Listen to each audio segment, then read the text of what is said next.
Hindi maantala ang pagpasa ng 2026 national budget kahit nagkaroon ng malaking balasahan sa economic team ng administrasyon. Ito ang tiniyak ng Malacanang kasunod ng pagkakatalagaan ni Finance Secretary Ralph Recto bilang bagong Executive Secretary kapalit ni former Executive Secretary Lucas Bersamin, habang papalit naman sa kanya sa DOF Frederick Go na dating Special Assistant to the President for Investment and Economic Affairs.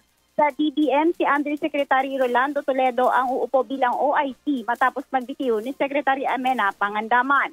Ayon kay Palace Press Officer Claire Castro, walang magiging aberya sa trabaho at proseso dahil ang mga bagong itinalaga sa DOF at DBM ay may mga taong matagal nang kasama sa pagbuo ng budget.